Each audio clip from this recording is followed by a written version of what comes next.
que você está vendo agora foi criada em 1841 e seu título é Pandemônio. Nela vemos Satanás de pé, orgulhoso, após construir o maior palácio do inferno, onde ele se reunirá com todos os demônios do submundo. Ele observa sua imensa criação a partir de um aglomerado de rochas cercado por lava fervente, enquanto um raio atinge o fundo, como se estivesse celebrando uma ocasião tão infernal. À distância, como pequenos exércitos, podemos ver fileiras e fileiras de seguidores marchando em louvor ao seu líder, aguardando a ordem para finalmente se aproximar dele. John Martin era um mestre em criar pinturas monumentais e extremamente dramáticas. Durante a maior parte da sua carreira, ele se concentrou em histórias bíblicas e repletas de paisagens apocalípticas e cenários excepcionalmente sombrios, que nos fazem se sentir incrivelmente pequenos. E essa pintura não foi exceção. Pandemônio não era um lugar imaginado pelo artista. Na verdade, é o nome da capital do inferno no famoso poema do século XVI, Paraíso Perdido, de John Milton. Publicado em 1667, esse poema épico conta a história da rebelião de Satanás contra Deus, sua queda do céu junto com seus seguidores e a subsequente criação do inferno. Mas o que torna verdadeiramente extraordinário é a maneira como Milton humaniza Satanás. Nesse texto, Satanás não é retratado como uma simples figura do mal, mas sim como um ser complexo, inteligente e orgulhoso, que prefere reinar no inferno a servir no céu. Nos cantos de aberturas do poema, Satanás desperta após sua queda, contempla o abismo ao seu redor e decide construir uma cidade ali, um lugar majestoso destinado a se tornar o centro do seu império infernal. Essa cidade recebe o nome de Pandemônio, e esta é precisamente a cena que John Martin escolheu capturar na sua pintura. Essa não foi a primeira vez que Martin se inspirou no poema de Milton. Na verdade, por mais de uma década, ele produziu gravuras baseadas em Paraíso Perdido, que se tornaram extremamente populares na sua época. Nelas, seu estilo característico já era evidente, repleto de paisagens colossais, catolicismos bíblicos, céus tempestuosos e figuras minúsculas dominadas pelo monumental. Sua imaginação parecia feita sob medida para retratar as visões épicas dos textos antigos. Pandemônio foi a última obra em que Martin dedicou ao universo miltoniano em 1841, e também é a mais grandiosa. Nela, ele não apenas representa uma cena-chave do poema, mas também reúne tudo o que obcecava como artista: caos, glória, destruição e, é claro, a oportunidade de retratar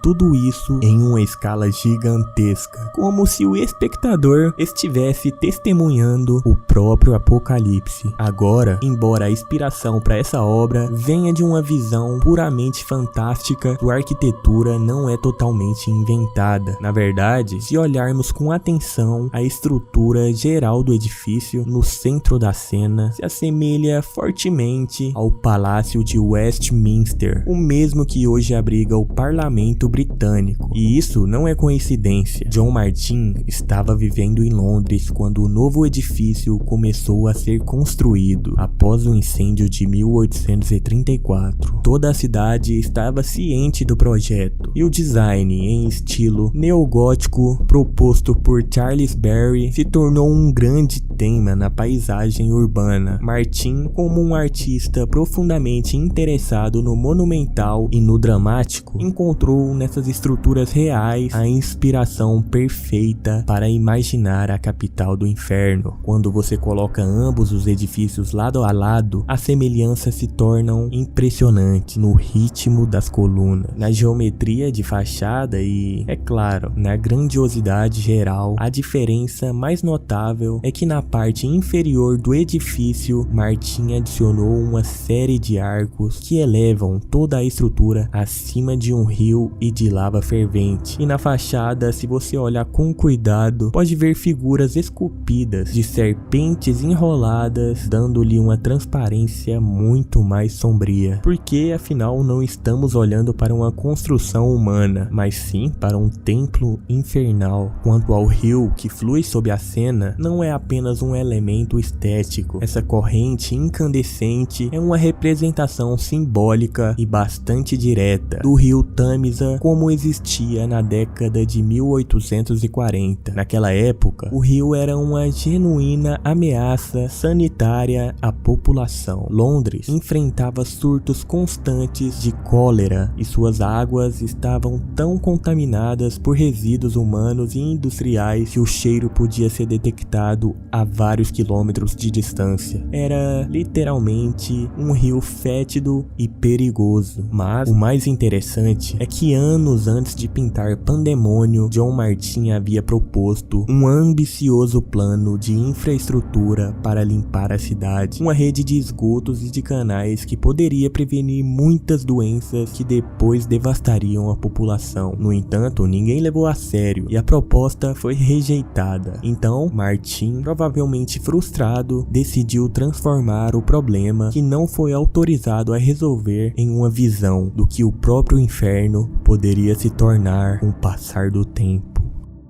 Quando Pandemônio foi exibido pela primeira vez em 1841 na Academia Real em Londres, nem todos ficaram impressionados. A pintura recebeu reações mistas. Alguns espectadores ficaram deslumbrados com a sua escala, seu drama e ambição por trás dela, mas outros a acharam excessiva e até ridícula. Um dos seus críticos mais conhecidos foi John Ruskin, uma das vozes artísticas mais influentes da época. Ruskin tinha uma ideia muito particular do que a arte deveria ser. Ele acreditava que deveria ser sóbria, moral, intimamente conectada à natureza e enraizada em valores espirituais. E para ele, as obras de John Martin não cumpriam nenhum desses ideais. Ele chegou até a descrever a pintura de Martin como pantomimas do apocalipse. Embora essa seja uma crítica dura para qualquer artista, ela também nos diz muito como a pintura foi percebida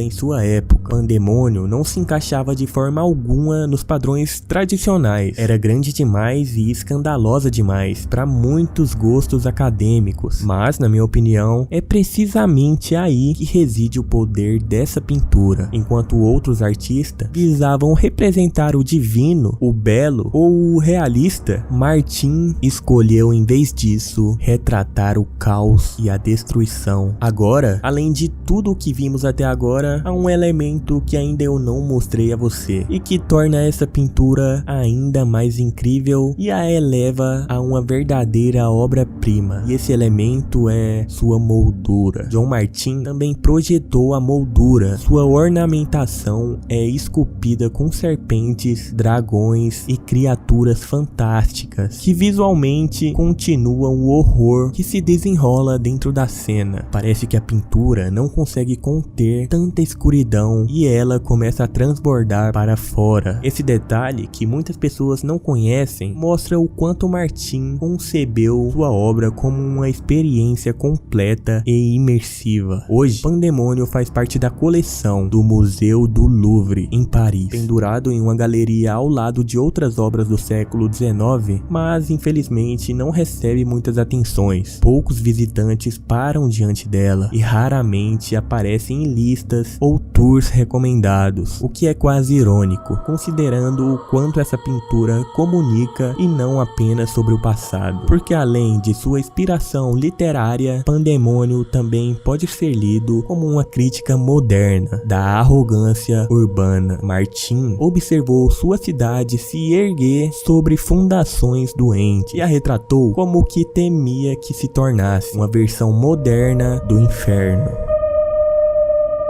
Muito obrigado por chegar até o final do vídeo. Esse aqui é um canal novo, então eu apreciaria muito se você se inscrevesse e deixasse algum comentário. Alguma coisa que você pensou durante o vídeo, ou então que você acha válido comentar, ou então até mesmo algo que você gostaria que eu falasse aqui no canal. Como é um canal novo, não tem muita gente sugerindo, então provavelmente eu vou fazer se você comentar aí embaixo alguma sugestão. Muito obrigado por assistir até aqui e nos vemos no meu próximo vídeo.